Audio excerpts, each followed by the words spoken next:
नमस्कार, यूपीबीएस महाराज के एक नए वीडियो में आपका स्वागत है। आज का जो वीडियो है वो विशेष विशेषण से संबंधित है और यहाँ पर हम लोग 60 सबसे इम्पोर्टेंट क्वेश्चंस को यहाँ पर डिस्कस करेंगे। ये इम्पोर्टेंट इस कंटेक्स्ट में नहीं है कि ये एग्जाम में सीधे सीधे आ जाएंगे, बल्कि इम्पोर्टेंट इस कंटेक्स्ट में है कि यहाँ पर हम लोगों ने जितने भी विशेष विशेषण से संबंधित जो कंसेप्ट हैं उनको यहाँ पर डिस्कस किया है और ये कोशिश करिए कि सभी कंसेप्ट इन 60 क्वेश्चंस में कवर हो जाएं। ठीक। और जब हम कंसेप्ट क्लियर कर लेंगे तो जाहिर सी बात है कि हम एग्जाम में कैसा भी क्वेश्चन आएगा उसको हम वहां पर प्रॉपरली डील कर पाएंगे और सही करके आएंगे। ठीक। तो बिना किसी और फालतू बात के हम लोग यहाँ पर सीधे क्वेश्चंस को करना शुरू करते हैं। तो हमारा जो पहला क्वेश्चन है वो है कि आज धूप चटक है और इसमें पूछा गया है कौन सा विशेषण यहाँ पर प्रयुक्त हुआ है। ठीक।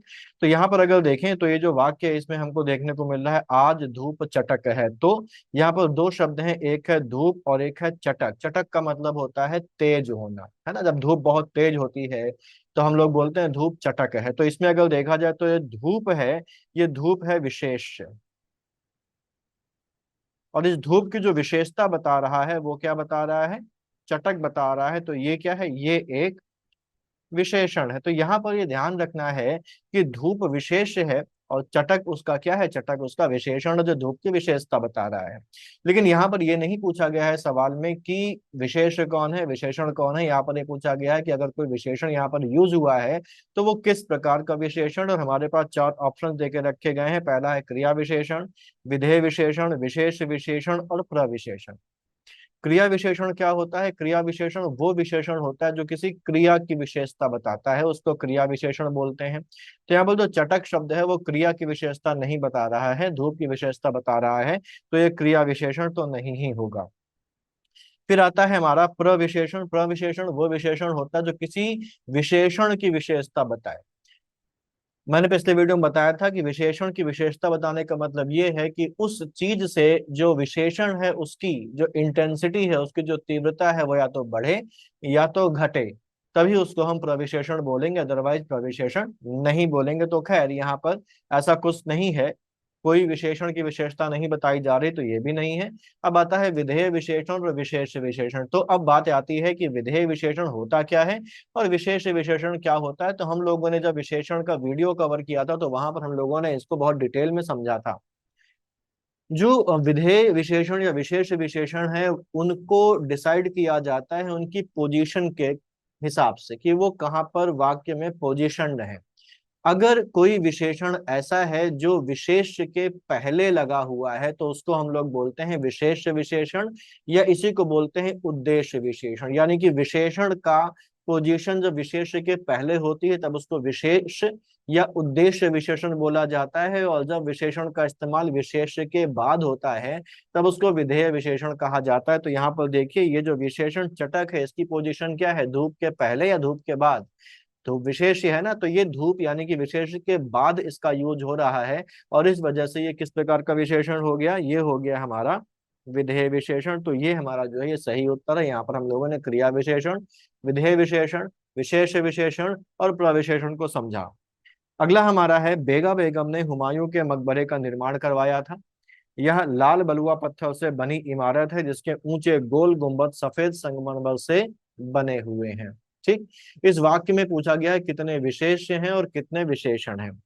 तो यहाँ पर ध्यान रखने वाली बात है, और एक कंसेप्ट जो देखने को बहुत सा बार मिल रहा है कि जिसमें सबसे ज्यादा कंसेप्ट हिले हुए हैं लोगों के, वो है प्रविशेषण।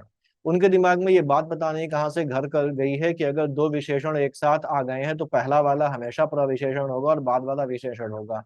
ये गलत है। ठीक। आपको ये देखना होता है कि वो किसकी विशेषता बता रहा है, और कई बार हम विशेषता किसकी बता रहा है ये भी नहीं समझ पाते हैं। तो इसको समझना जरूरी है। अगर आप इतना ही नहीं समझ पा रहे हैं तो फिर बड़ी दिक्कत वाली बात यहाँ पर हो जाएगी।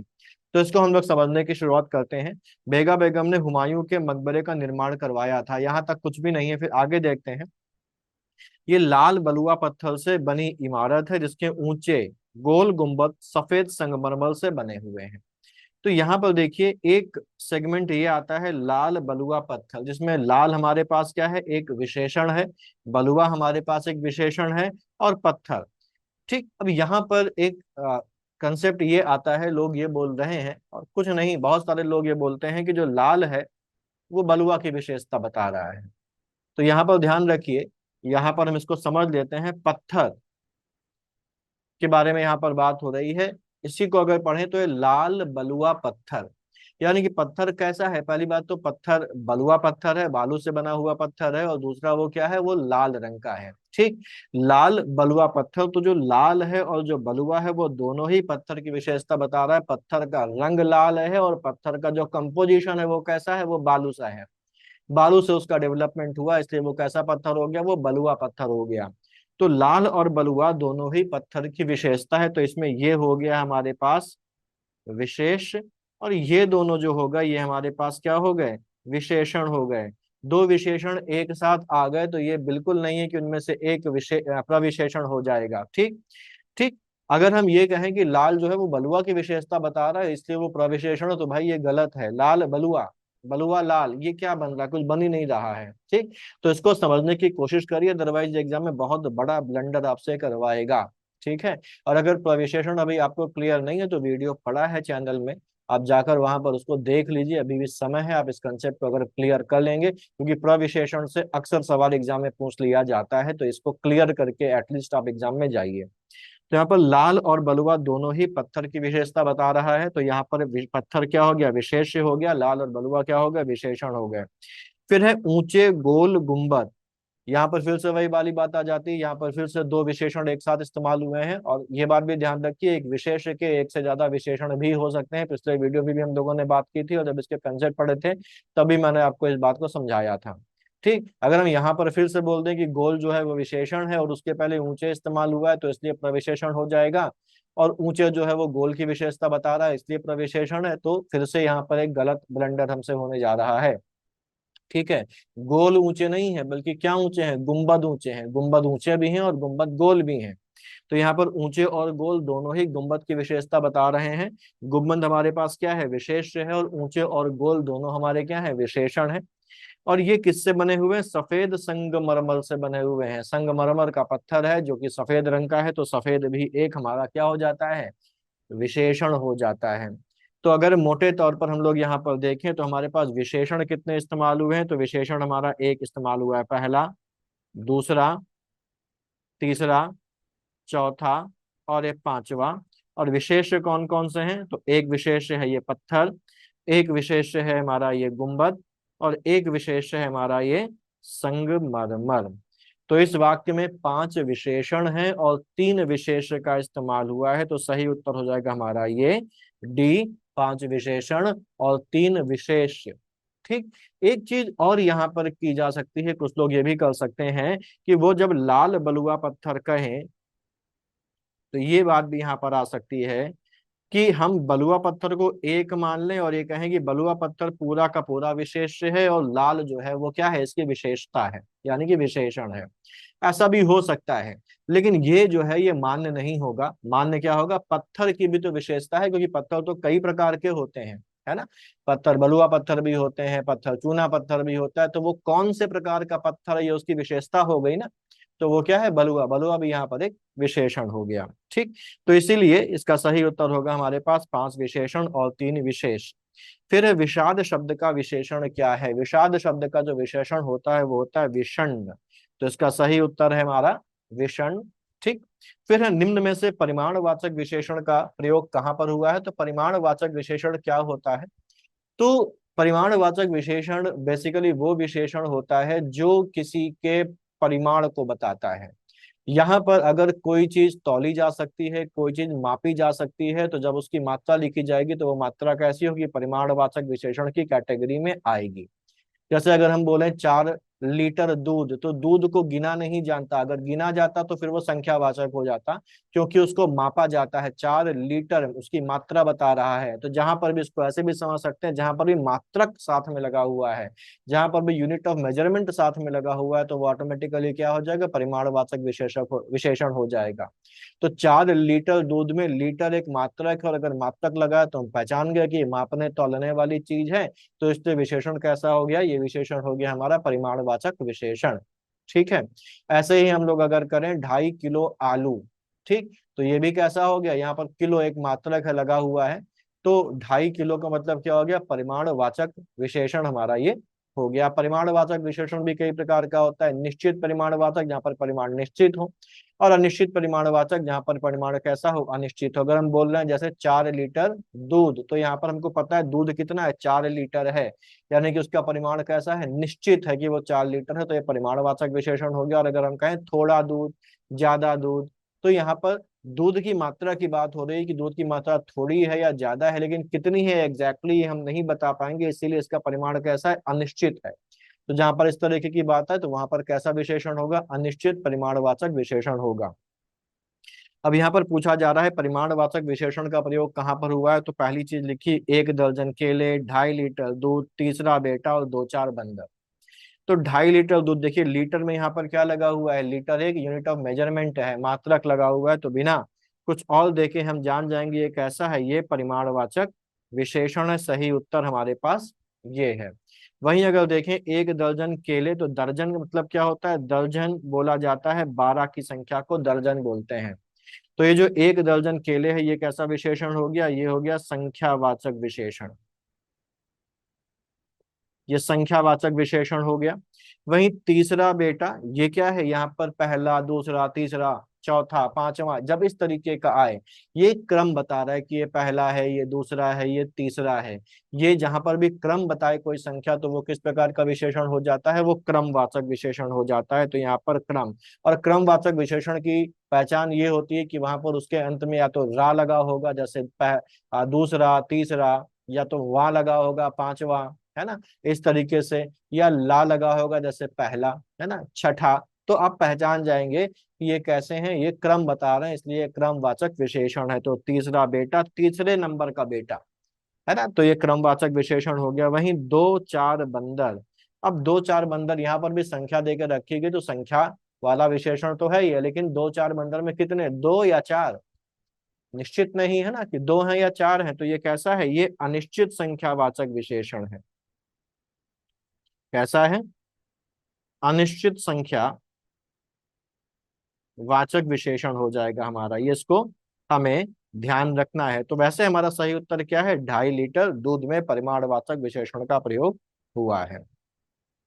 फिर अभी हम लोगों ने जो बात अभी करी कि दुनिया का हर तीसरा व्यक्ति, गरीब व्यक्ति भारतीय है, रेखांकित शब्द क्या, किस प्रकार का विशेषण, तीसरे के नीचे देखिए रेखा लगी हुई है, तो तीसरा के बारे में बताया जा रहा है किस प्रकार का विशेषण। अभी हम लोगों ने देखा ये क्रम बता रहा है, अभी हम लोग बात करके आए हैं कि पहला, दूसरा, तीसरा, तो एक ऐसा है, ये हमारा क्रमवाचक विशेषण, इसको और डिस्कस करने की जरूरत नहीं, अभी हम लोगों ने इसके बारे में बात करी। फिर जब से रोहन ने वर्जिश शुरू करी है वह रोज 1 दर्जन केले खाने लगा है, तो वाक्य में कौन सा विशेषण प्रयोग किया गया है। तो यहाँ पर 1 दर्जन केले खाने लगा है, किसकी विशेषता बताई जा रही, केले, केला क्या हो गया, ये विशेष हो गया। और कितने केले, 1 दर्जन, संख्या बताई जा रही है, 1 दर्जन मतलब 12, तो एक ऐसा है, ये संख्यावाचक विशेषण है और संख्या निश्चित है, कितनी निश्चित है, 12, एग्जैक्ट 12 है, ना कम या ना ज्यादा। तो एक ऐसा है, ये है हमारे पास निश्चित संख्यावाचक विशेषण, 1 दर्जन जो है वो एक निश्चित संख्या है, तो ये निश्चित संख्यावाचक विशेषण हो जाएगा। फिर यहाँ पर है कौन सा एक शब्द विशेषण नहीं है, ठीक, कौन सा एक शब्द यहाँ पर विशेषण नहीं है, तो पुरातन विशेषण है। जैसे अगर हम इसको वाक्य में प्रयोग करके देखें, पुरातन प्रथाएं, यानी कि वो प्रथाएं जो पुराने जमाने से चली आ रही हैं, वो पुराने प्रथाएं कैसी होती हैं, पुरातन होती है, पुरा शब्द से बना हुआ विशेषण है, तो ये विशेषण है। निषिद्ध, निषिद्ध जो है वो निषेध से बना जो है वो विशेषण, जैसे यहाँ पर प्रवेश निषिद्ध है, यानी कि प्रवेश निषिद्ध है, प्रवेश मना है, यहाँ पर ये निषेध से बना हुआ विशेषण है, तो ये भी विशेषण है। तार्किक, आपने बहुत तार्किक बात करी है, बात की विशेषता बताई जा रही है, बात कैसी है, बात की विशेषता क्या है कि वो तार्किक है, वो लॉजिकल है, ये तर्क शब्द से बना हुआ विशेषण है, तो ये भी विशेषण है, ये भी विशेषण है, ये भी विशेषण है। कौन विशेषण नहीं है, तो प्रथु जो है वो विशेषण नहीं है। प्रथु का जो विशेषण होता है वो होता है प्रथुल। प्रथु का मतलब होता है मोटा, चौड़ा, इसी में इसका इस्तेमाल होता है, और इसका जब विशेषण बन जाता है तो वो बन जाता है प्रथुल। ठीक है, प्रथु का विशेषण हो जाता है प्रथुल।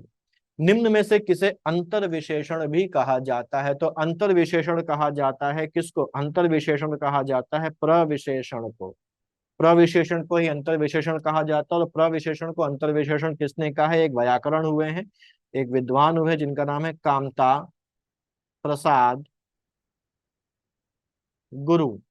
कामता प्रसाद गुरु ने प्रविशेषण को अंतर्विशेषण कहा है, ये सवाल आ चुका है। तो यहाँ पर जवाब क्या होगा, यहाँ पर जवाब होगा प्रविशेषण। प्रविशेषण को ही अंतर्विशेषण भी कहा जाता है। निम्न में से किस वाक्य में विकारी विशेषण का प्रयोग नहीं हुआ है, तो पहले समझ लेते हैं विकारी विशेषण क्या होते हैं। वो विशेषण जो लिंग वचन वगैरह के आधार पर बदल जाते हैं। ठीक है, लिंग और वचन वगैरह के आधार पर जो विशेषण बदल जाते हैं, रूप बदल लेते हैं अपना, उनको विकारी विशेषण बोलते हैं। जैसे अगर हम लड़के के लिए प्रयोग करेंगे अच्छा शब्द को, तो अच्छा एक विशेषण है, तो वह लड़का अच्छा है। लेकिन जब हम लड़की के लिए इस्तेमाल करेंगे तो क्या हो जाएगा, वह लड़की अच्छी है। तो अच्छा बदल के क्या हो गया, अच्छी हो गया, बदलाव आ गया। बदलाव आ गया मतलब विकार आ गया।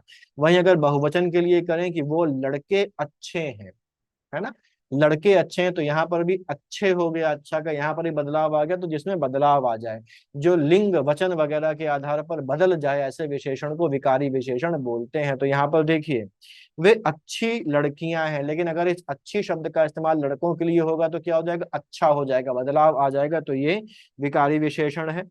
उसका भाई बहुत लंबा है, उसकी बहन बहुत लंबी है। तो लिंग के हिसाब से परिवर्तन हो गया, लंबा जो है वो किसमें बदल गया, लंबी बदल गया। तो लंबी कैसा हो गया, यहाँ पर विकारी विशेषण हो गया। जबकि पूछा क्या गया है, पूछा गया है कौन विकारी विशेषण नहीं है। फिर अगर आखिरी वाला देखें, राजकुमार ने आज काला कुर्ता पहना है, तो कुर्ता की जगह अगर साड़ी होती तो क्या हम बोलते, काला साड़ी पहनी है, नहीं, हम बोलते काली साड़ी पहनी है ना। क्लियर। तो यहाँ पर देखिए, कुर्ता पुल्लिंग है, साड़ी स्त्रीलिंग है। तो जब हमने उसका लिंग बदला तो जो विशेषण उसका लिंग भी बदल गया, वो काला से क्या बन गया, काली बन गया। तो ये भी कैसा है, विशेषण कैसा वाला हो गया, विकारी विशेषण हो गया। लेकिन यहाँ पर उसकी साड़ी का रंग लाल है। कुर्ता हो चाहे साड़ी हो चाहे खून हो, ठीक, उन सभी के लिए लाल रंग का इस्तेमाल होगा। ऐसा नहीं होगा कुर्ता है तो लाल हो गया और साड़ी है तो लाली हो गई कि उसने आज लाली रंग की साड़ी पहनी, ऐसा नहीं होता। लाल जो शब्द है वो पुल्लिंग के लिए भी वही रहेगा, वो स्त्रीलिंग के लिए भी यही रहेगा। वहीं अगर हम देखें, अगर गुब्बारा काला है, एक गुब्बारा काला है, और अगर चार गुब्बारे हैं तो चार गुब्बारे हो जाते हैं काले, है ना, वचन के हिसाब से बदल गया। लेकिन गुब्बारा लाल रंग का है तो एक गुब्बारा हो तो भी लाल रहेगा, 10 गुब्बारे हो तो भी लाल रहेगा, है ना। जैसे अगर हम बोले उसके पास लाल रंग का एक गुब्बारा है, उसके पास लाल रंग के 10 गुब्बारे हैं, तो लाल का लाले नहीं हो गया। ठीक, तो ये कैसा है, लाल में कोई बदलाव नहीं आ रहा है, चाहे उसमें लिंग में परिवर्तन कर दो, चाहे वचन में परिवर्तन कर दो, कोई भी परिवर्तन कर दो, लाल लाल ही रहेगा। तो जो लाल है ये किस प्रकार का विशेषण हो गया, ये अविकारी विशेषण है। इसमें विकार नहीं आ रहा है, बदलाव नहीं आ रहा है, चेंज नहीं आ रहा है। निम्न में से कौन सा विशेषण संज्ञा शब्द से बना है। ठीक, तो बुरा बीस अच्छा, इसमें जो पौरुष शब्द है ये संज्ञा से बना हुआ है। ये किससे बना हुआ है, पुरुष से बना हुआ है। पुरुष क्या है, एक जातिवाचक संज्ञा है। तो पुरुष एक जातिवाचक संज्ञा है और इस पुरुष से बना हुआ है क्या, पौरुष बना हुआ है। तो इसमें इसका उत्तर जो होगा वो हो जाएगा पौरुष। किस वाक्य में हजार का जो प्रयोग है वो अनिश्चित संख्यावाचक विशेषण के रूप में हुआ है। हजार शब्द का प्रयोग किसमें, अनिश्चित संख्यावाचक के रूप में हुआ है। तो अनिश्चित संख्यावाचक मैंने भी कुछ देर पहले बताया था, उम्मीद है कि आपको वो क्लियर होगा, और अगर क्लियर तो आप आसानी से पहचान लेंगे। लाखन को 1000 रुपए मजदूरी मिली। 1000 रुपए मजदूरी मिली, तो अगर केवल 1000 रुपए है तो इसका मतलब क्या, 1000 की ही बात हो रही। तो यहाँ पर निश्चित है, तुमसे ये बात 1000वीं बार कह रहा हूं, यहाँ पर भी निश्चित है कि 1000वीं बार। लेकिन यहाँ पर कौन सा वाला, 1000वीं, यानी कि यहाँ पर कैसा हो गया, ये इसका इस्तेमाल क्रमवाचक विशेषण के रूप में हुआ है। तुम्हें प्रति 1000 100 रुपए का कमीशन मिलेगा, यहाँ पर भी वही है, यहाँ पर भी अनिश्चित नहीं है। हर 1000 पे 100 रुपए का कमीशन, तो यहाँ पर भी अनिश्चित नहीं है। यहाँ पर कैसा है, यहाँ पर आवृत्ति वाचक है, हर 1000वीं बार में आपको 100 रुपए का मिलेगा, तो यहाँ पर आवृत्ति वाचक हो गया। वहां हजारों पक्षी उड़ रहे थे, जब हमने कहा हजारों पक्षी उड़ रहे थे तो ये निश्चित नहीं कि 1000 2000 1500 5000 10,000। हजारों में कैसा हो गया, अनिश्चित हो गया, गिनती ही नहीं हो पा रही है। तो यहाँ पर संख्यावाचक तो है लेकिन कैसा है, अनिश्चित संख्यावाचक है। तो सही उत्तर हमारा क्या हो जाएगा, ये हो जाएगा हमारा सही उत्तर। वहां हजारों पक्षी उड़ रहे थे हैं में हजारों का इस्तेमाल जो हुआ या हजार का जो इस्तेमाल हुआ है, अनिश्चित संख्यावाचक विशेषण के रूप में हुआ है। विशाल को गुजराती फाफड़ा पसंद है, इसमें विशेषण क्या है? तो ये तो बड़ा आसान सा है। यहाँ पर फाफड़ा जो है वो विशेष्य है और उसकी विशेषता क्या है कि वो गुजराती है, तो ये कैसा हो गया? ये हो गया विशेषण। लेकिन ये किस प्रकार का विशेषण है? ये स्थानवाचक विशेषण है। ठीक। और स्थानवाचक विशेषण किस प्रकार के विशेषण का एक सब टाइप होता है? गुणवाचक का। तो यहाँ पर जो सही उत्तर हमारा है वो क्या हो जाएगा? गुजराती। फिर है, उस पागल आदमी को पैसे किसने दिए? उस पागल आदमी को पैसे किसने दिए? तो यहाँ पर देखिए, ये पागल विशेषता बताई जा रही है किसकी? आदमी की। और उस शब्द का इस्तेमाल भी एक पर्टिकुलर आदमी की तरफ संकेत करने के लिए कहा गया कि वो उस आदमी की बात हो रही है, यानी कि एक पर्टिकुलर व्यक्ति की तरफ संकेत किया जा रहा है कि यही वाला आदमी है। और ये आदमी कैसा है? ये आदमी पागल है जिसको पैसे किसी ने दे दिए हैं। तो यहाँ पर आदमी क्या हो गया? आदमी हो गया यहाँ पर विशेष। ठीक। और आदमी अगर विशेष हो गया तो आदमी की विशेषता क्या है? आदमी की विशेषता है कि वो पागल है। तो एक विशेषण तो हमारे पास ये हो गया पागल, और दूसरी बात उसकी तरफ संकेत कौन सा शब्द कर रहा है? उसकी तरफ संकेत कर रहा है एक शब्द जो क्या है? जो है उस। और उस अगर यहाँ पर है तो ये किस प्रकार का विशेषण हो गया? ये एक संकेतवाचक विशेषण है। कैसा विशेषण है? ये एक संकेतवाचक विशेषण है। तो यहाँ पर दो विशेषण तो हमको दिखाई पड़ रहे हैं कि एक विशेषण हमारे पास है पागल और दूसरा विशेषण हमारे पास है उस। ठीक। और यहाँ पर जो उस और पागल है, इसको अगर ये देखें भी तो ये जो विशेष है उस विशेष के पहले इस्तेमाल किया जा रहा है। तो उस और पागल दोनों ही हैं। उस एक सार्वनामिक विशेषण है, पागल एक गुणवाचक विशेषण है। और क्योंकि दोनों ही मुख्य विशेषण यानी कि आदमी के पहले इस्तेमाल हो रहे हैं, उसकी विशेषता बता रहे हैं, तो ये दोनों ही कैसे हैं? दोनों ही उद्देश्य विशेषण है। या हम बोले दोनों ही कैसे हैं? दोनों ही विशेष विशेषण है। तो उसका सही उत्तर हो जाएगा एक और दो। ठीक। निम्नलिखित में से किस वाक्य में प्रविशेषण का प्रयोग हुआ है? प्रविशेषण को प्लीज आप थोड़ा ध्यान से समझ लीजिए, क्योंकि ये दिक्कत क्रिएट कर देगा जिन लोगों को यहाँ पर कंफ्यूजन हो रहा है। ठीक। तो प्रविशेषण में फिर से बता देता हूं, वो शब्द होते हैं जो किसी विशेषण की विशेषता बताएं। विशेषण की विशेषता का मतलब क्या है? मैं फिर से बोल रहा हूं कि जब कोई शब्द किसी विशेषण की इंटेंसिटी को बढ़ा देता है, ठीक, तब उसको हम लोग क्या बोलते हैं? या घटा देता है तब उसको हम लोग क्या बोलते हैं? उसको प्रविशेषण बोलते हैं। ठीक। यहाँ पर अगर देखें तो वह सुंदर अक्षर लिखता है, तो सुंदर भी यहाँ पर विशेषण है एक, लेकिन सुंदर की इंटेंसिटी को बढ़ाने और घटाने वाला कोई शब्द मौजूद नहीं है, यानी कि इसमें कोई भी प्रविशेषण का इस्तेमाल नहीं हुआ है।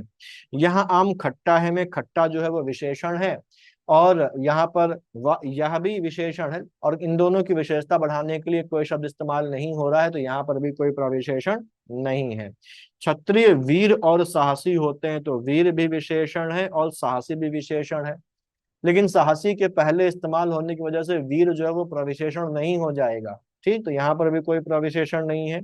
फिर यहाँ सीता अत्यंत सुशील कन्या है, तो यहाँ पर विशेषण क्या है? सुशील। और सुशील की तीव्रता को बढ़ा रहा है कौन? उसके पहले इस्तेमाल होने वाला एक शब्द जो है अत्यंत, यानी कि वो सुशील तो है और अत्यंत सुशील है।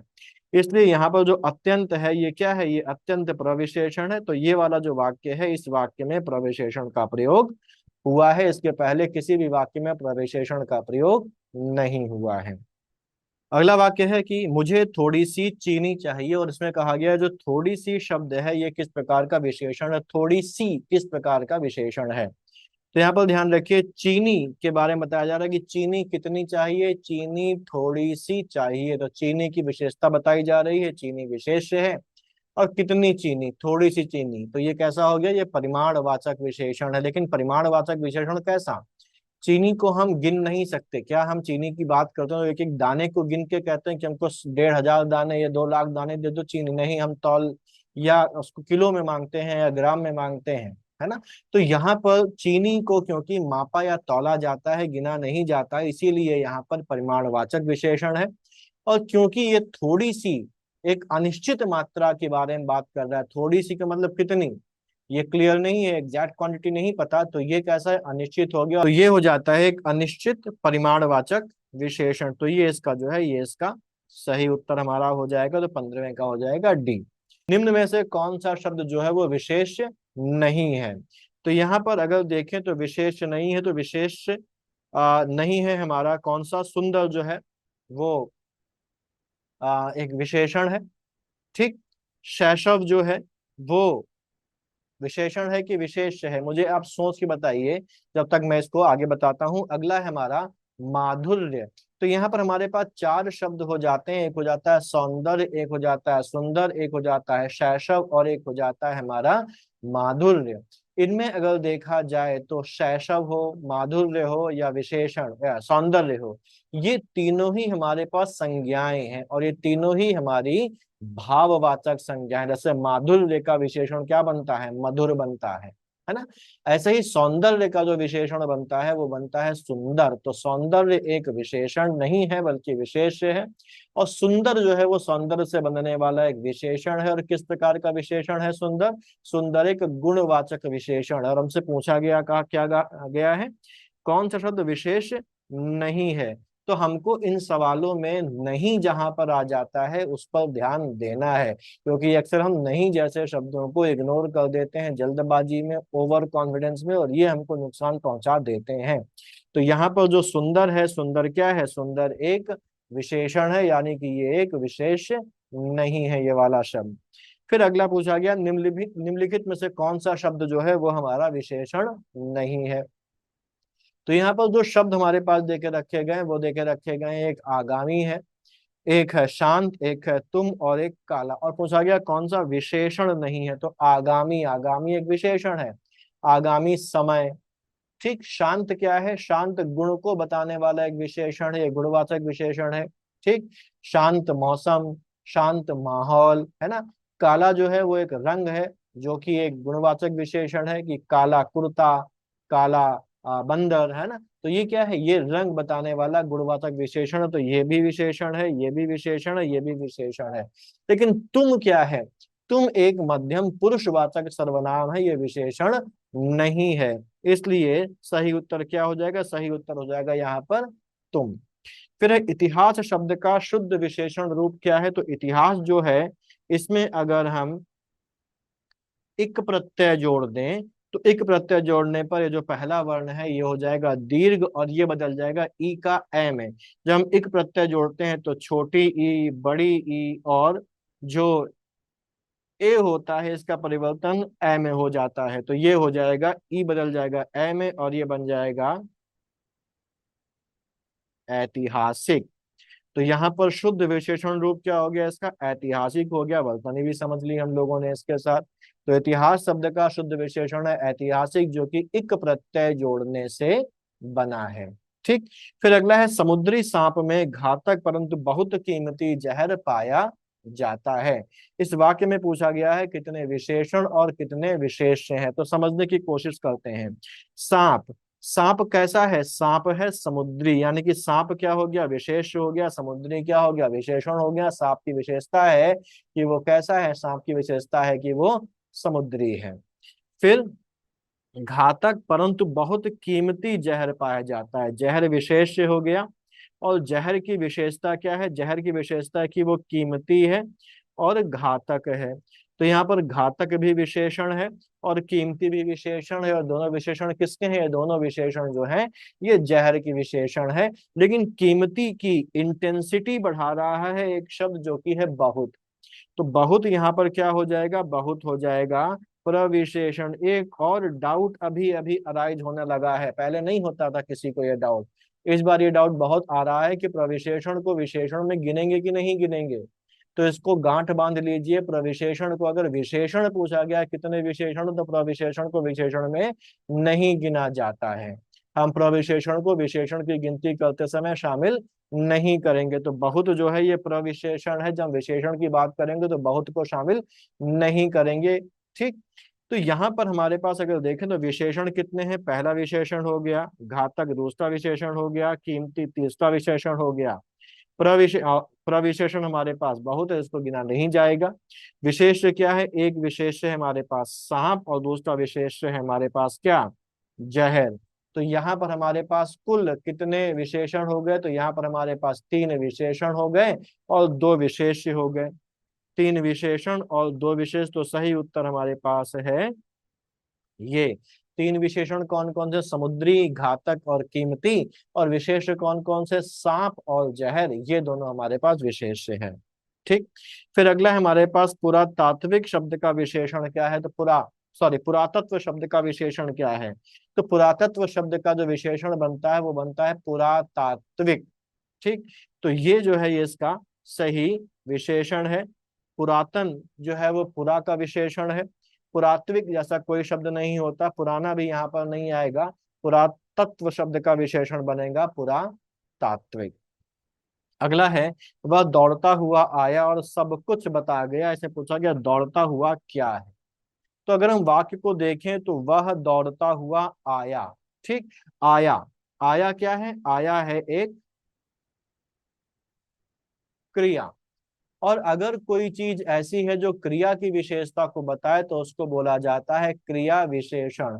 वह आया अगर लिख देते तो भी काम चल जाता, लेकिन यहाँ पर अगर देखें तो वो आया है, लेकिन कैसे आया है, वो किस प्रकार से आया है? तो वो दौड़ता हुआ आया है। तो वो आया है, लेकिन आया किस प्रकार है? आया की विशेषता क्या है? आया की विशेषता है दौड़ता हुआ आना। ठीक। तो ये जो दौड़ता हुआ है ये क्या है? ये हमारे पास एक क्रिया विशेषण है। ये बड़ा कंफ्यूजिंग हो सकता है क्योंकि अक्सर लोग इसको जो है वो विशेषण समझ लेंगे। तो ये बेसिकली क्या है? ये क्रिया की रीति बता रहा है। ये किस प्रकार का विशेषण है? ये क्रिया विशेषण है। तो इसको हमें ध्यान रखना है कि ये क्या है? ये क्रिया विशेषण है। तो हमको ऑप्शन अगर विशेषण और क्रिया विशेषण दोनों मिलेंगे तो हमको ये स्पेसिफिक लगाना होगा कि किस प्रकार का विशेषण है। अगर दोनों पूछा गया तो आपसे स्पेसिफिकली पूछना चाह रहा है कि ये किस प्रकार का विशेषण है, तो ये कैसा है? ये क्रिया विशेषण है। तो सही उत्तर हमारे पास ये हो जाएगा क्रिया विशेषण।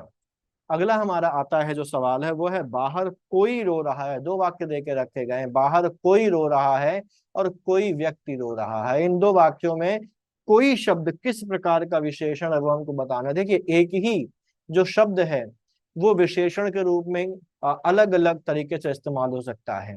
जैसे अगर हम बोलें कि बाहर कोई रो रहा है, तो बाहर कोई रो रहा है तो यहाँ पर ये बताया जा रहा है कि बाहर कौन रो रहा है ये हमको नहीं पता, कोई व्यक्ति रो रहा है। ठीक है।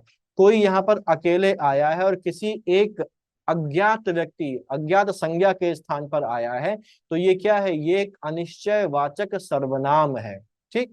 ध्यान रखिएगा कि कोई भी सर्वनाम सार्वनामिक विशेषण तब बनेगा जब उसके साथ कोई संज्ञा वगैरह लगी होगी। तो यहाँ पर कोई के साथ कोई संज्ञा नहीं लगी है, इसलिए सार्वनामिक विशेषण नहीं होगा।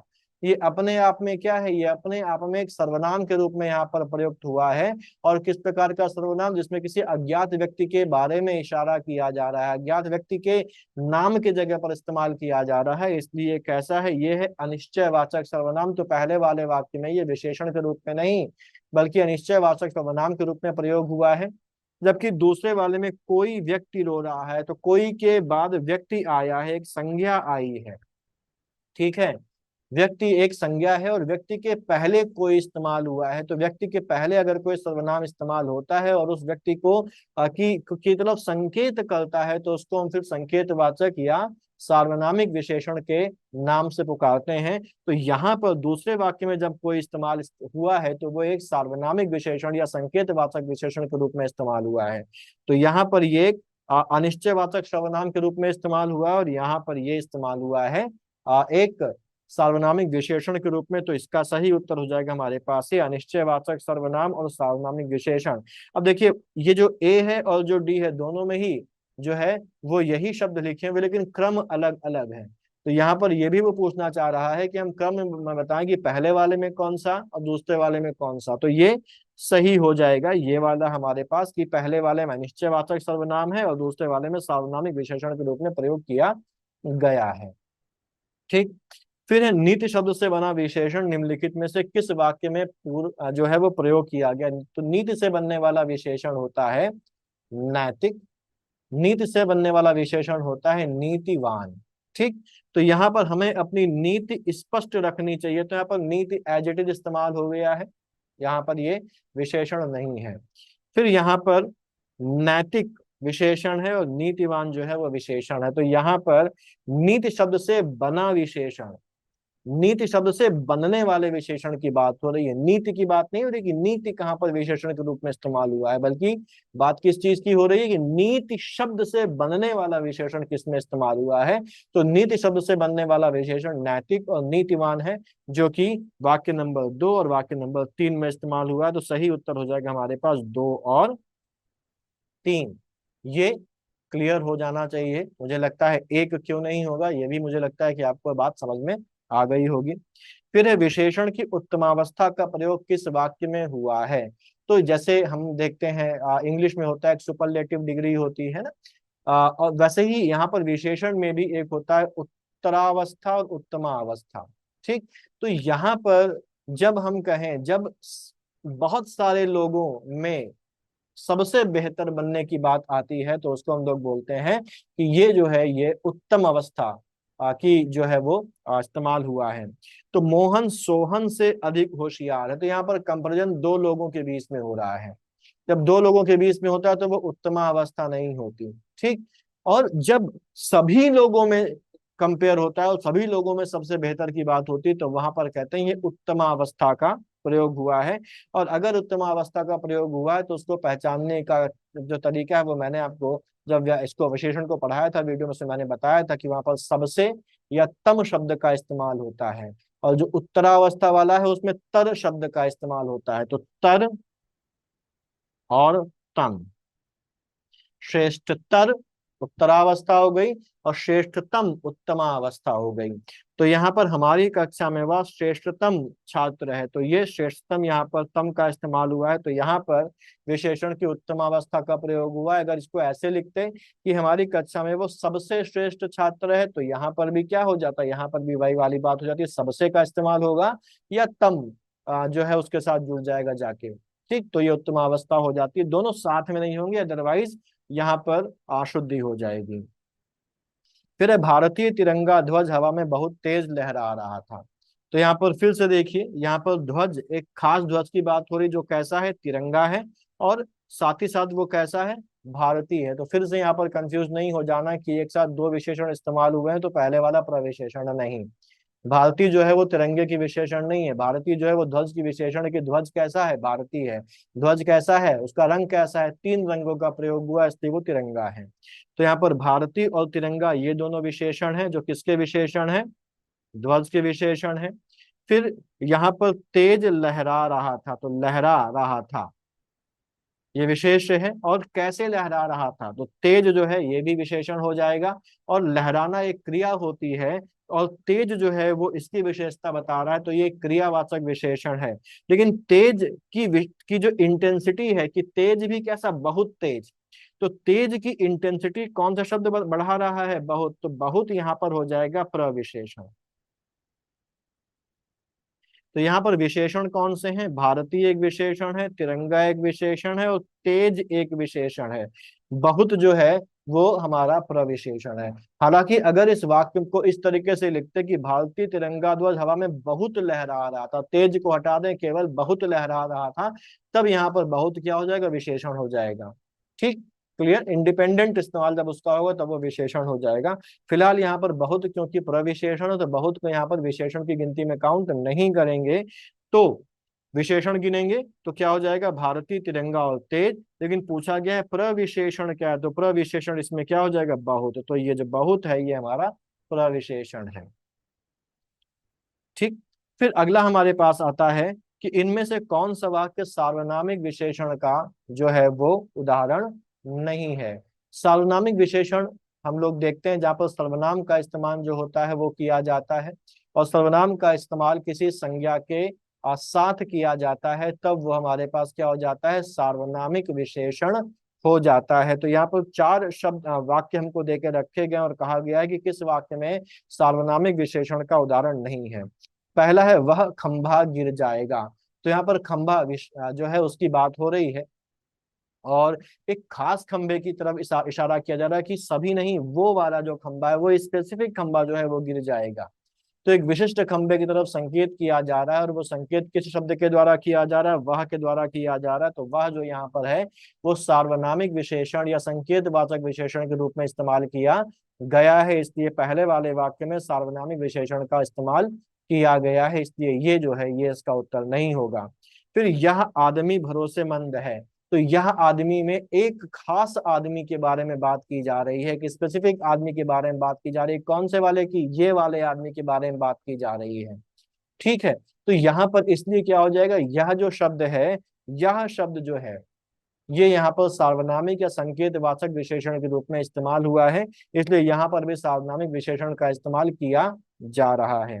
फिर ऐसा लड़का मैंने पहले कभी नहीं देखा, तो यहाँ पर लड़का, कौन सा लड़का? ऐसा लड़का, एक खास लड़के की बात की जा रही, तो ऐसा भी यहाँ पर जो है वो सार्वनामिक विशेषण के रूप में इस्तेमाल हुआ है, यानी कि यहाँ पर भी सार्वनामिक विशेषण, तो ये भी सही उत्तर नहीं। फिर बाहर कौन खड़ा है, बाहर जो है वो कौन खड़ा है, यहाँ पर जो कौन शब्द है वो संज्ञा के स्थान पर प्रश्न पूछने के लिए आया है और एक प्रश्नवाचक सर्वनाम के रूप में इस्तेमाल किया जा रहा है।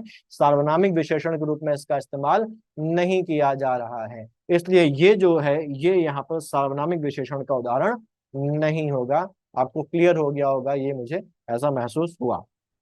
वह एकदम सफेद कमीज पहने हुए है, इस वाक्य में एकदम क्या है? तो यहाँ पर देखिए कमीज है, और कमीज की विशेषता क्या है? कमीज जो है वो सफेद है, तो कमीज यहाँ पर विशेष है और जो सफेद है वो यहाँ पर विशेषण है, लेकिन इस सफेद की विशेषता को और ज्यादा बढ़ा रहा है, इसकी तीव्रता को और ज्यादा बढ़ा रहा है। एकदम की सफेद जो कमीज है वो सफेद है, कितनी सफेद है? एकदम सफेद है, कोई भी दाग धब्बा नहीं, बिल्कुल चमचमा रही है, इतनी सफेद है वो। यानी कि एकदम जो शब्द है वो यहाँ पर सफेद की तीव्रता को, उसकी मात्रा को, उसकी इंटेंसिटी को बढ़ा रहा है। और अगर कोई भी शब्द किसी विशेषण की इंटेंसिटी को, उसकी तीव्रता को बढ़ा देता है तो वो प्रविशेषण होता है, इसलिए एकदम जो शब्द है वो यहाँ पर एक प्रविशेषण के रूप में इस्तेमाल हुआ है। तो यहाँ पर 28वें का उत्तर हो जाएगा हमारा डी। फिर है किस वाक्य में विशेषण संबंधी जो है वो अशुद्धि है? तो यहाँ पर पहले हम लोग वाक्य देख लेते हैं। यहाँ ज्वर की सर्वोत्कृष्ट चिकित्सा होती है, वह एक सज्जन पुरुष है, वह एक गोपनीय, यह एक गोपनीय रहस्य है, वह सबसे सुंदरतम साड़ी है। इसमें ज्यादा डिस्कस करने की जरूरत नहीं। अभी हम लोगों ने कुछ देर पहले देखा था, उत्तमावस्था की बात की थी, और हमने कहा था कि अगर किसी विशेषण की उत्तमावस्था पहचाननी हो तो वहां पर या तो तम उसके साथ लग जाएगा, या उसके साथ क्या लग जाएगा? सबसे लग जाएगा। और मैंने बताया था कि सबसे और तम दोनों का एक साथ प्रयोग नहीं होगा। लेकिन ये जो लास्ट वाला वाक्य है इसमें देखिए सबसे और तम दोनों का ही एक साथ प्रयोग हो रहा है, तो ये कैसा हो गया? यहाँ पर अशुद्धि है। या तो सबसे का इस्तेमाल कर लें या तम का इस्तेमाल कर लें, या तो इसको ऐसे लिखें कि वह सबसे सुंदर साड़ी है तो ठीक हो जाता, या अगर लिखें वह सब सुंदरतम साड़ी है तो इस ठीक हो जाता। लेकिन सबसे और तम दोनों ही एक साथ आ गए तो यहाँ पर यह अशुद्धि हो गई, इसलिए सही उत्तर हमारा इसका हो जाएगा 29वें का डी। ये बड़ा आसान सा सवाल है। आलस्य शब्द का विशेषण क्या है? जो आलस्य करता है उसको क्या बोला जाता है? आलसी बोला जाता है, कि वो बहुत आलसी है। तो यहाँ पर इसका सही उत्तर क्या हो जाएगा? बिना कुछ डिस्कशन की जरूरत के आप जानते हैं कि इसका सही उत्तर क्या होगा। इसका सही उत्तर होगा आलसी। ठीक। सामान्यतः विकारी और अविकारी दोनों रूप में प्रयुक्त होने वाला विशेषण प्रकार कौन सा है? तो कौन सा विशेषण प्रकार ऐसा है जो विकारी और अविकारी दोनों ही तरीके से इस्तेमाल होता है? तो वैसे अगर देखा जाए तो देखिए यहाँ पर सामान्यता है, यानी कि विकारी और अविकारी तो लगभग सभी विशेषण इस्तेमाल हो जाता है, लेकिन सबसे ज्यादा यानी और सामान्य रूप से अगर किसी का इस्तेमाल होता है वो कौन सा है? तो इसको ध्यान रखिए कि गुणवाचक विशेषण जो है वो सबसे ज्यादा विकारी और अविकारी दोनों रूपों में प्रयुक्त होता है। जैसे रंग अगर देखें, रूप अगर देखें, ये सब गुणवाचक विशेषण में आते हैं, है ना। तो अगर हम देखें तो काला, काली, ला, सफेद विकारी के रूप में इस्तेमाल नहीं हो रहा है, लेकिन काला जो है वो काला और काली दोनों ही विकारी के रूप में इस्तेमाल हो रहे हैं। तो जो गुणवाचक विशेषण है ये सामान्यतः विकारी और अविकारी दोनों ही रूपों में इस्तेमाल होता है, क्योंकि अधिकांश जो गुणवाचक विशेषण होते हैं वो लिंग और वचन के अनुसार जो है वो कारक के अनुसार भी बदलते रहते हैं। जैसे अच्छा लड़का, अच्छी लड़की, अच्छे लड़के, काला कुर्ता, काली साड़ी। लेकिन कुछ गुणवाचक विशेषण ऐसे भी होते हैं जैसे लाल, सुंदर, क्रोधी, ये दोनों लिंगों में समान रहते हैं, इनमें परिवर्तन नहीं होता, तो ये अविकारी होते हैं। यानी कि गुणवाचक विशेषण में विकारी और अविकारी दोनों ही प्रकार के विशेषण जो है वो पाए जाते हैं। बाकी जो विशेषण है जो प्रकार है विशेषणों के, उनमें इतनी क्लियर जो है ये विशेषता इस जो है वो देखने को नहीं मिलती।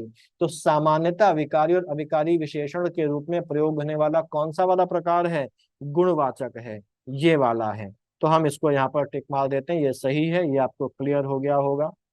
फिर निम्नलिखित में से कौन सा विशेष विशेषण का जो युग्म है, जो जोड़ी है, वो सही नहीं है। तो पहला है हमारा हृदय और हार्दिक, दूसरा है धन और धनवान, तीसरा है देह और दैहिक, और चौथा है दनु और दानी।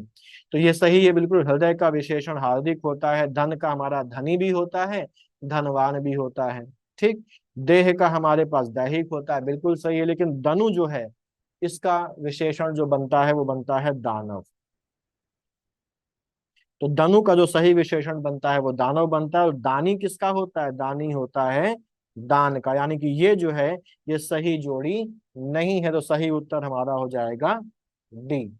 फिर चाक्षुष जो विशेषण है वो किस शब्द से बना हुआ है, इसका मूल विशेष शब्द क्या है। तो चाक्षुष शब्द जो है ये जो बना है ये चक्षु शब्द से बना हुआ है, ठीक। चाक्षुष का मतलब होता है चक्षु से संबंधित, और चक्षु का मतलब क्या होता है, आंख, यानी कि आंखों से संबंधित ये होता है चाक्षुष का मतलब। और इसका जो मूल शब्द है वो होता है चक्षु, चक्षु से ये बना हुआ है। तो ये जो है सही उत्तर हो जाएगा। फिर अगला हमारे पास है कि विशेषण की दृष्टि से असंगत शब्द को चुनिए। असंगत यानी कि अलग शब्द को चुनिए। यहाँ पर इसका मतलब क्या है, यहाँ पर हमसे पूछा जा रहा है कि कौन सा ऐसा शब्द है जो असंगत है, मतलब कौन सा ऐसा शब्द है जो विशेषण नहीं है। तो इन चार शब्दों में से हमको चुनना है वो शब्द जो विशेषण नहीं होगा, ठीक। तो यहाँ पर आसक्त जो है एक विशेषण है, पठित जो है वो भी एक विशेषण है, फेनिल जो है ये भी विशेषण है। जो आसक्त है ये किससे बना हुआ है, ये बना है आसक्ति से। जो पठित है ये बना हुआ है पठन से। और जो फेनिल है ये बना हुआ है फेन से, ठीक। ये क्या है, ये आसक्त, पठित और फेनिल जो है ये सारे विशेषण है। तो इनमें से अलग क्या है, असंगत क्या हो गया, पारितोषिक। पारितोषिक क्या है, पारितोषिक एक संज्ञा शब्द है जो कि विशेषण नहीं है, इसलिए ये असंगत है, ये अलग है, और इसीलिए ये इसका उत्तर है, ठीक। फिर अगला है हमारे पास निम्नलिखित में कौन सा शब्द युग्म विशेषण नहीं है। मतलब दो शब्द हैं, दोनों शब्द युग्म जो है वो विशेषण के रूप में इस्तेमाल नहीं होते। तो यहाँ पर देखिए छोटा बड़ा, छोटा भी विशेषण है, बड़ा भी विशेषण है। तो ये शब्द युग्म कैसा, ये शब्द युग्म विशेषण है। हरा पीला दोनों ही रंग हैं, विशेषण के रूप में इस्तेमाल होते हैं, तो ये भी है। दुबला पतला, तो यहाँ पर भी ये जो शब्द युग्म है ये भी विशेषण है। हरा पीला भी, दुबला पतला भी। और खास बात ये है कि तीनों ही कैसे हैं, गुणवाचक शब्दों का युग्म है। जबकि राम और लक्ष्मण ये दोनों क्या है, ये दोनों नाम हैं। और नाम होने से क्या बन जाते हैं, संज्ञा बन जाते हैं। और किस प्रकार की संज्ञा बन जाते हैं, व्यक्तिवाचक संज्ञा बन जाते हैं। और इसलिए ये क्या है, ये जो शब्द युग्म है, ये शब्द युग्म जो है वो विशेषण नहीं है। पृथ्वी शब्द से बना विशेषण कौन सा है, तो पृथु, पार्थिव, पार्थ और पृथक, ठीक। पृथु के बारे में हम लोगों ने बात करी थी। पृथु का मतलब होता है मोटा, और इससे बनने वाला जो विशेषण होता है वो पृथुल होता है। तो पृथु अपने आप में विशेषण नहीं है। तो पहली बात तो इसको तो किनारे कर देते हैं। पार्थ क्या है, प्रथा जो है वो नाम था कुंती का, और उनका जो पुत्र थे अर्जुन, उनको पार्थ बोला जाता था। तो ये पृथ्वी से संबंधित नहीं है। पृथक का मतलब अलग होता है, ये भी पृथ्वी से संबंधित नहीं है। पार्थिव जो शब्द है ये है पृथ्वी से संबंधित। पार्थिव का अगर हम मतलब देखें तो पार्थिव जो शब्द है उसका मतलब होता है पृथ्वी से संबंधित या पृथ्वी के लिए। जैसे हम लोग किसी व्यक्ति की मृत्यु हो जाती है, तो मृत्यु होने के बाद हम क्या कहते हैं, मिट्टी का शरीर था मिट्टी में मिल गया, मिट्टी का मतलब धरती में मिल गया, है ना। हम उसको क्या बोलते हैं, पार्थिव शरीर बोलते हैं। मिट्टी से बनने वाले शिवलिंगों को क्या बोलते हैं, पार्थिव शिवलिंग बोलते हैं। यानी कि जो धरती की चीज से बना है, धरती से संबंधित है। तो पृथ्वी से संबंधित या पृथ्वी का के लिए जो इस्तेमाल होता है विशेषण वो पार्थिव होता है। तो सही उत्तर हमारा क्या होगा, इसका पार्थिव हो जाएगा। प्रथा जो पार्थ है वो भी कुछ लोग बोलेंगे, लेकिन जो सटीक है, जो सही है, वो हमारा पार्थिव है। बुद्धि और जीव शब्दों में इक प्रत्यय जोड़ने से कौन से विशेषण बनेंगे। हम लोगों ने भी कुछ देर पहले इतिहास वाला जब देखा था तो मैंने बताया था कि जब इक प्रत्यय जुड़ता है तो जो ई है या ई है या जो ए है वो ए में बदल जाता है, छोटा आ या बड़ा आ जो है वो आ में बदल जाएगा। इसी तरीके से छोटा ऊ या बड़ा ऊ या जो ओ है ये बदल जाता है औ में। ठीक। तो जब हम बुद्धि में इक प्रत्यय जोड़ेंगे तो छोटा ऊ यहाँ पर बुद्धि में लगा हुआ है तो ये बन जाएगा बौद्धिक। जीव में जोड़ेंगे तो ये बड़ी ई लगी हुई है, ये किसे बदल जाएगी ए में, तो ये हो जाएगा जैविक। तो बुद्धि और जीव में जब हम एक प्रत्यय जोड़ेंगे तो बनते हैं बौद्धिक और बनते हैं जैविक, जो कि लिखे हुए हैं सबसे आखिरी में। तो ये हमारे पास जो है ये सही उत्तर होगा। बुद्धिक जीविक नहीं है, बौद्धिक जैविक नहीं है, बुद्धिक और जैविक भी नहीं है। तो पढ़ के ही हम समझ जाएंगे। ठीक। फिर अगला हमारे पास जो है वो है अशुद्ध विशेषण विशेष युग्म को पहचानिए। सॉरी, विशेषण विशेष युग्म को पहचानना है हमको। अशुद्ध कौन सा है इसमें? तो पहला है रूपवती स्त्री। तो रूपवती का इस्तेमाल स्त्री के साथ आसानी से हो जाता है कि वह एक रूपवती स्त्री है। तो ये जो है ये सही युग्म है, रूपवती स्त्री। फिर हमारे पास गोल मेज, ये भी सही है। बिल्कुल दिक्कत हमको नहीं हो रही पढ़ने में कि गोल मेज, मेज गोल है तो उसको हम क्या बोलेंगे, गोल मेज है। करुण पुकार, उसने करुण पुकार करी, तो ये भी जो है वो युग्म सही है। दोनों जुड़ सकते हैं साथ में, दोनों ही का अर्थ निकल रहा है। लेकिन सुंदरी लड़की जो है वो गलत है, क्योंकि सुंदरी अपने आप में एक संज्ञा है, वो विशेषण नहीं है। यहाँ पर विशेषण क्या है, यहाँ पर विशेषण होगा सुंदर। ठीक। सुंदरी का मतलब ही यही होता है कि सुंदर स्त्री। तो सुंदरी यहाँ पर जो है वो गलत इस्तेमाल हुआ है। अगर सुंदरी की जगह सुंदर होता तो यहाँ पर ये सही होता। अगर सुंदर लड़की लिखा होता तो ये सही होता। लेकिन यहाँ पर सुंदरी लड़की मिला है, इस लिखा है, इसलिए गलत है। और इस तरीके से यहाँ पर अगर हम ये इस्तेमाल करेंगे तो एक दोष उत्पन्न हो जाएगा। और वो दोष कौन सा होगा? पुनरुक्ति दोष हो जाएगा। दो बार अर्थ निकल के आएगा उसका, क्योंकि सुंदरी में अपने आप सुंदर लड़की या सुंदर स्त्री का अर्थ जो है वो विद्यमान है। तो ये जो है ये युग्म जो है वो गलत है। सुंदर लड़की होना चाहिए था, सुंदरी लड़की जो है वो गलत है। ग्राम से बनने वाला विशेषण क्या होता है? तो ग्राम से बनने वाला विशेषण होता है ग्राम में। और ग्राम से बनने वाला जो विशेषण होता है वो होता है ग्रामीण, है ना। ग्राम्य का मतलब होता है ग्राम से संबंधित जो या प्रत्यय जुड़ने से लगा है, और या प्रत्यय जुड़ने से जो अंतिम शब्द है वो क्या हो गया? आधा हो गया। तो माँ आधा हो गया। और ग्रामीण जो है वो उसका मतलब होता है गांव में रहने वाला, ग्राम में रहने वाला। तो इसका जो सही विशेषण होगा वो होगा ग्रामीण। कहीं कहीं पर कुछ लोग कहेंगे गंवार भी होगा, तो गंवार जो है वो गांव से बना है, वो ग्राम से नहीं बना है, वो गांव से बना है। और तो दोनों का ही एक होता है, गांव में रहने वाला है, गांव से संबंधित। लेकिन यहाँ पर जो है वो ग्रामीण जो है वो सही उत्तर होगा। और ग्राम से बनने वाला विशेषण जो है वो यहाँ पर ग्रामीण है। ग्राम में भी जो है वो गांव से बनने, ग्राम से बनने वाला है, ये एक विशेषण है। फिर 40वां हमारे पास है। 40वें में कहा गया है हमसे कि इसमें विशेषण शब्द का चयन करें, यानी कि इनमें तीन जो होंगे वो विशेष्य होंगे और एक जो होगा वो हमारे पास क्या होगा? विशेषण होगा। ठीक। तो यहाँ पर अगर देखें तो घृणा विशेषण नहीं है, कृपा विशेषण नहीं है, दया विशेषण नहीं है।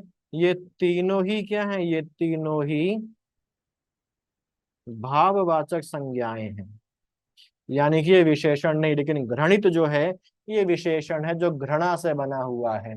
ठीक। घृणित कृत्य किया, घृणित अपराध किया, अपराध की विशेषता बता रहा है घृणित शब्द।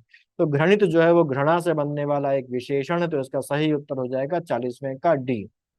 फिर पूछा गया कौन सा विशेषण अविकारी है? विकारी अविकारी हम लोग दो तीन बार देख चुके हैं।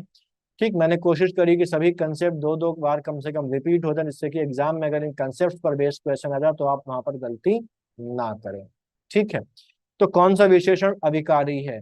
अविकारी विशेषण कौन सा होता है? अविकारी विशेषण वो विशेषण होता है जिसमें लिंग वचन और कारक के हिसाब से परिवर्तन ना आए। जैसे पीला लिखा हुआ है तो अगर पुल्लिंग है तो पीला इस्तेमाल होगा, लेकिन अगर स्त्रीलिंग हो जाएगा तो क्या हो जाएगा? पीली हो जाएगा, है ना। ध्यान से कुर्ता और साड़ी का एग्जांपल लेके चलिए। पीला कुर्ता हम पीली कुर्ती कुर्ता नहीं बोलेंगे, लेकिन साड़ी होगी तो हम क्या बोलेंगे? पीला साड़ी नहीं बोलेंगे बल्कि पीली साड़ी बोलेंगे। वचन में परिवर्तन कर दे, बहुत सारे पीले रंग के फूल खुले हुए हैं तो हम पीले कर देंगे वहां पर। तो परिवर्तन आ गया लिंग के आधार पर भी, वचन के आधार पर भी। तो ये अविकारी विशेषण नहीं है, विकार आ रहा है। भूरा, यहाँ पर भी देखे भूरा रंग, भूरे बाल, भूरी आंखें, तो भूरा, भूरी, भूरे, बदलाव आ रहा है लिंग के हिसाब से, वचन के हिसाब से, तो ये भी अविकारी विशेषण नहीं है, ये भी विकारी विशेषण है।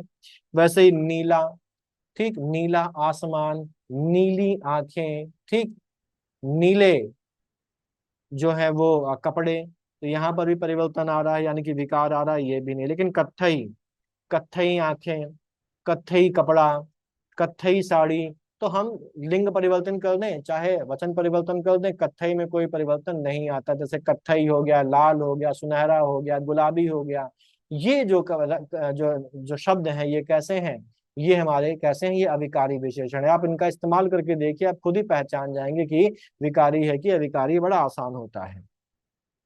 इनमें से कौन सा समूह केवल विशेषण शब्दों का है? तीन तीन का ग्रुप देकर रखा गया, जिसमें तीनों विशेषण होंगे, वो हमारा सही उत्तर हो जाएगा। तो पहला है आदर, करुणा और नैतिक, ठीक, आदर, करुणा और नैतिक। तो और भारतीय, ज्ञानी और संगीत, बनावटी, निचला और दयालु, गरीबी, सफेद और चालाकी। इसमें अगर देखें तो बनावटी, निचला और दयालु, ये जो है इसमें तीनों में गुणवाचक विशेषण शब्द देके रखे गए। बनावटी भी एक गुणवाचक शब्द है, निचला भी एक गुणवाचक शब्द है, और दयालु भी एक गुणवाचक विशेषण है। तो ये तीनों ही गुणवाचक विशेषण, तो ये जो ग्रुप है ये तीनों ही जो है ये विशेषण शब्दों से। इसमें गरीबी विशेषण नहीं है, सफेदी विशेषण नहीं है, चालाकी विशेषण नहीं है। गरीब का विशेषण बने, गरीबी का विशेषण बनेगा गरीब, सफेदी का सफेद, चालाकी का बनेगा चालाक, ठीक। ऐसे ही भारतीय विशेषण है, ज्ञानी विशेषण है, लेकिन संगीत जो है वो विशेषण नहीं है, ठीक। तो ये यहाँ पर हमारा जो है वो हो जाता है। ऐसे ऊपर वाले में देखें, करुणा विशेषण नहीं है, करुण विशेषण हो जाता है। करुण शब्दों में करुण पुकार।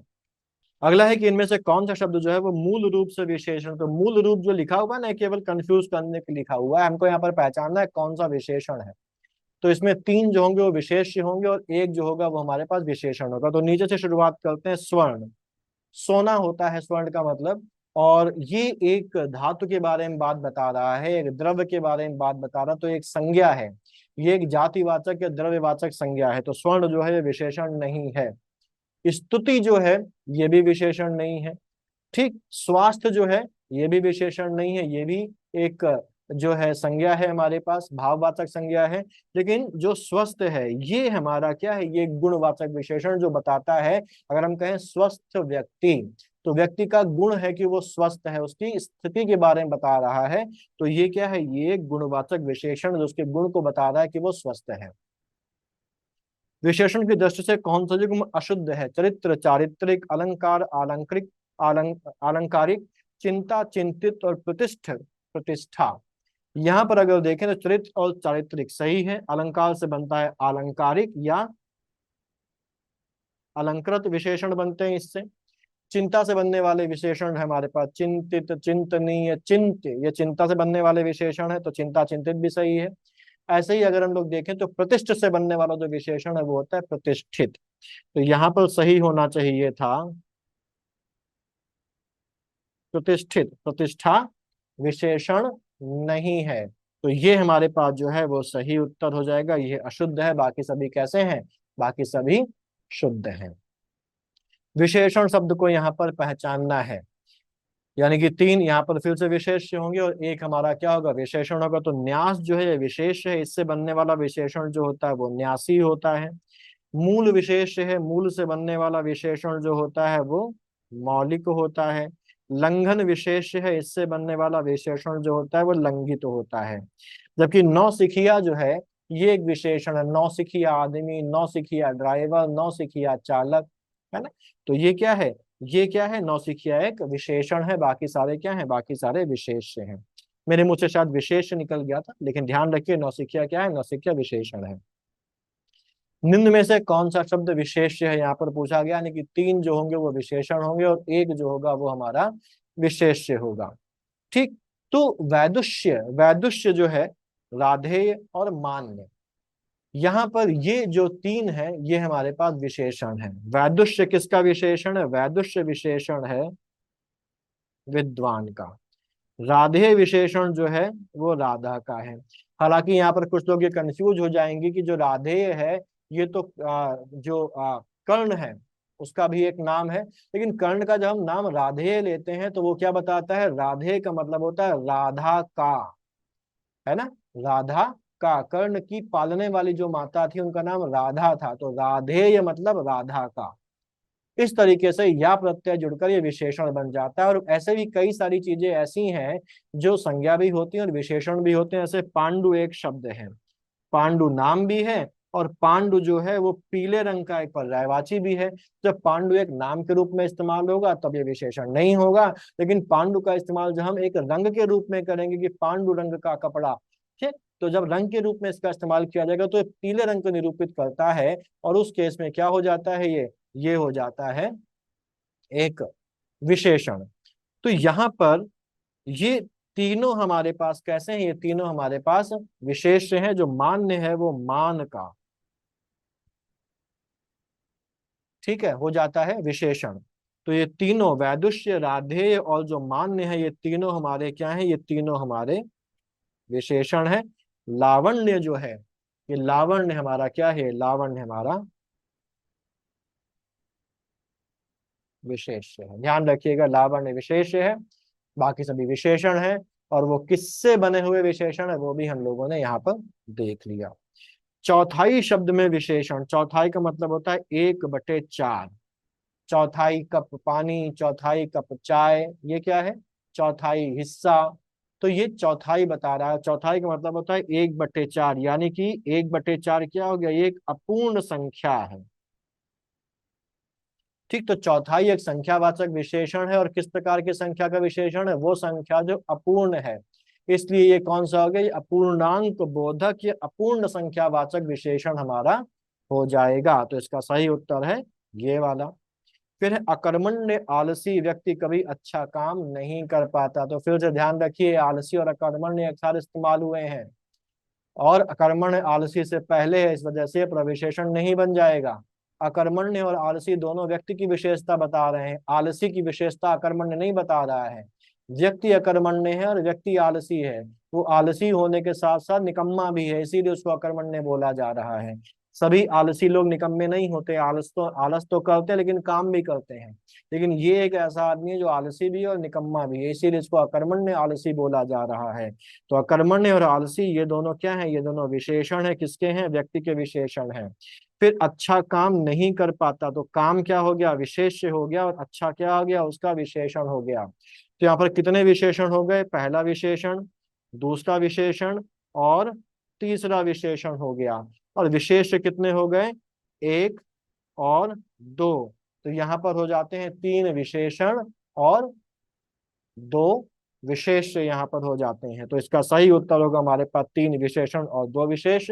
3 विशेषण कौन कौन से, एक अकर्मण्य विशेषण है, एक आलसी विशेषण है, और एक अच्छा विशेषण है। और विशेष कौन कौन हो गए, व्यक्ति जिसकी विशेषता के रूप में इस्तेमाल हुआ है अकर्मण्य और आलसी, और काम, और जिसकी विशेषता के रूप में इस्तेमाल हुआ विशेषण अच्छा। फिर एक हमारे पास कहावत आ जाती है, अल्लाह मेहरबान तो गधा पहलवान। और यहाँ पर पूछा गया है इसमें विशेष कौन से हैं। तो अल्लाह की विशेषता ये है कि वो मेहरबान है, और गधे की विशेषता ये है कि वो पहलवान है। तो यहाँ पर मेहरबान क्या हो गया, विशेषण हो गया। किसका विशेषण है, अल्लाह का विशेषण है, तो अल्लाह हो गया विशेष। और पहलवान विशेषण है, किसका विशेषण है, गधा का, तो गधा कौन सा हो गया, विशेष। हमसे पूछा गया विशेष कौन है, तो अल्लाह जो है वो विशेष है और गधा जो है वो विशेष है। तो सही उत्तर हो जाएगा हमारे पास अल्लाह, और गधा का इस्तेमाल यहाँ पर विशेष के रूप में हुआ है, जबकि पहलवान और मेहरबान यहाँ पर विशेषण के रूप में इस्तेमाल होने वाले शब्द हैं। तो यहाँ पर सही उत्तर हो जाएगा 1 और 2। ठीक, क्लियर। तो मुझे लगता है कि ये आपको जो है वो क्लियर हो गया होगा। अगला है, फिर से वही एक ग्रुप आ गया और पूछा गया है कि इस ग्रुप, कौन सा ग्रुप ऐसा है जिसमें जो सभी शब्द हैं वो विशेषण हैं। सभी शब्द जो हैं वो विशेषण है। तो हम पहचाने कि कौन सा ग्रुप ऐसा है जिसमें विशेषण के अलावा कोई विशेष भी इस्तेमाल हो गया हो। तो यहाँ पर हम इसको ऐसे भी देख सकते हैं और हम पहचान भी लें कि किसमें सारे विशेषण। तो अगर देखें तो स्वर्णिम सफलता, चिंतित व्यक्ति, भारतीय, ये तीनों ही क्या है इसमें विशेषण, तो सही उत्तर हमारे पास हो जाएगा ये सी, स्वर्णिम, चिंतित और भारतीय तीनों ही विशेषण है। इसमें मिठास हमारे पास विशेषण नहीं है, ठीक, इसमें हमारे पास शौर्य विशेषण नहीं है, इसमें मानव जो है वो हमारा विशेषण नहीं है। तो ये जो बाकी तीन है इनमें सभी शब्द विशेषण नहीं, जबकि जो सी वाला है स्वर्णिम, चिंतित और भारती, इसमें तीनों ही शब्द जो है वो विशेषण है। ठीक। उसने बाजार से 4 किलो मीठे और रसीले आम खरीदे और उससे पूछा गया विधेय विशेषण क्या है। तो यहाँ पर अगर देखें तो यहाँ पर आम की विशेषता बताई जा रही है कि आम 4 किलो खरीदे, यानी कि परिमाणवाचक विशेषण। मीठे और रसीले हैं, दोनों ही गुणवाचक विशेषण हैं। और ये तीनों ही जो विशेषण का इस्तेमाल विशेष यानी कि आम से पहले किया जा रहा है। और जब विशेषण का इस्तेमाल विशेष के पहले किया जाता है तो वो होता है हमारे पास कैसा विशेषण, वो होता है हमारा विशेष विशेषण या उद्देश्य विशेषण। इनमें से किसी का भी इस्तेमाल विशेष के बाद नहीं है, और क्योंकि विशेष के बाद किसी भी विशेषण का इस्तेमाल नहीं किया गया है, इसलिए यहाँ पर विधेय विशेषण का इस्तेमाल नहीं होता है। तो इसका सही उत्तर हो जाएगा इस वाक्य में विधेय विशेषण नहीं है। उसकी ईमानदारी की चर्चा चारों ओर है क्योंकि वह सच्चा व्यक्ति। इस वाक्य में गुणवाचक विशेषण पहचानिए। ईमानदारी जो है इसका विशेषण होता है ईमानदार। तो अगर ईमानदार शब्द होता तो ये गुणवाचक विशेषण हो जाता, लेकिन यहाँ पर विशेषण जो है वो गुणवाचक कौन सा है, सच्चा। सच्चा होना एक गुण है किसका, इस व्यक्ति का। तो इस वाक्य में गुणवाचक विशेषण कौन सा हो गया, सच्चा। तो सही उत्तर हो गया ये। विशेषण शब्द को चुनना है। 4 शब्द देके रखे गए हैं, मृत्यु, मर्त्य, मर्म और माया। मृत्यु जो है वो विशेषण नहीं है, मर्म और माया भी जो है वो विशेषण नहीं है। मर्त्य जो शब्द है वो विशेषण है। ठीक। जो मर्त्य है इसका मतलब होता है मरणशील यानी कि मरने वाला। मर्त्य मानव। ठीक। मर्त्य लोग है ना, मृत्यु लोग भी बोलते हैं, मर्त्य लोग भी बोलते हैं, लेकिन मर्त्य जो है वो यहाँ पर एक विशेषण है। तो यहाँ पर मर्त्य जो है वो एक विशेषण है, तो ये सही उत्तर होगा इसमें। कौन सा शब्द यहाँ पर विशेष है, बुद्धिमान, बलशाली और तेजस्वी। तो बुद्धिमान विशेष से पूछा गया, बुद्धिमान भी विशेषण है, बलशाली भी विशेषण है, तेजस्वी भी विशेषण है। ये तीनों जो है ये गुणवाचक विशेषण है। बुद्धि यहाँ पर जो है वो विशेष के रूप में आई है। और इनमें फिर से पूछा गया है कौन सा शब्द जो है वो विशेषण है। कर्म, कर्मठ, करुणता, करुणा और कायरता विशेषण पूछा गया है। तो यहाँ पर कर्म, करुणा और कायरता ये तीनों ही विशेष हैं। कर्मठ जो है वो विशेषण है, कर्मठ व्यक्ति अगर हम देखें तो समझ में आ जाता है। फिर विशेषण और विशेष का कौन सा युग्म अशुद्ध है। अग्नि और आग्नेय सही है, कुल और कुलीन भी सही है, घर और घरेलू भी सही है, अधिकार और आधिकारिक गलत है। यहाँ पर वर्तनी की अशुद्धि है। आधिकारिक जो है वो गलत है। अगर यहाँ पर बड़ा आ लगाकर आधिकारिक लिखा होता तो ये सही हो जाता। यहाँ पर वर्तनी की अशुद्धि है, अधिकार आधिकारिक नहीं होगा, अधिकार आधिकारिक होना चाहिए था, तो ये सही होता। तो ये जो युग्म है ये इसलिए अशुद्ध है क्योंकि यहाँ पर वर्तनी की अशुद्धि है। फिर निम्नलिखित में से विशेष शब्द को चुनना है। चिंतित, चिंतनीय, चिंता और चिंत्य। चिंतित, चिंतनीय और चिंत ये तीनों जो शब्द हैं वो चिंता से बनने वाले जो है वो विशेषण है। विशेष कौन है यहाँ पर, चिंता जो शब्द है वो यहाँ पर विशेष है, बाकी सब जो है इससे बनने वाले विशेषण है। कौटुंबिक, सामाजिक और वैष्णव। तो कौटुंबिक जो है वो विशेषण है जो बना है किससे, जो बना है कुटुंब से। सामाजिक विशेषण है जो बना है समाज से। वैष्णव विशेषण है जो बना है विष्णु से। विशेष कौन है, कुटुंब। तो ये हमारे 60 सवाल थे विशेषण के, और मैंने कोशिश करी है कि सभी कंसेप्ट यहाँ पर बार बार आ जाएं। जो सबसे ज्यादा कंफ्यूजिंग पॉइंट थे वो बार बार रिपीट हो जाएं, जिससे कि अगर आपके मन में कोई कंफ्यूजन है वो ठीक हो जाए। अगर इसमें से किसी भी चीज में आपको कंफ्यूजन हो रहा है तो विशेषण का वीडियो पड़ा हुआ है, आप उसको एक बार देख लीजिए, क्योंकि 10 सवाल विशेषण के आएंगे और एक सवाल गलत होने का मतलब है कि आप 1.33 मार्क्स से बाकियों से पीछे हो जाएंगे, और ये बहुत बड़ा मार्जिन क्रिएट कर सकता है कि लोग जो है वो एक एक नंबर से फेल होते हैं। ठीक। डेसिमल्स में भी अगर अंतर आ जाएगा तो फेल हो जाते हैं। तो एक एक नंबर यहाँ पर इंपॉर्टेंट है। कट थ्रोट कंपटीशन है, ठीक, एक फेल होगा तभी एक पास होगा, तो यहाँ पर ध्यान देने की जरूरत है। अगर आपको किसी भी पॉइंट पर गड़बड़ी लग रही तो अभी हमारे पास समय है, आप उसको अच्छी तरीके से देख डालिए और जो भी कसर है उसको दूर कर डालिए। इसको इतना रखते हैं, मिलता है अगली वीडियो, तब तक पढ़ते रहिए, आगे बढ़ते रहिए। All the best.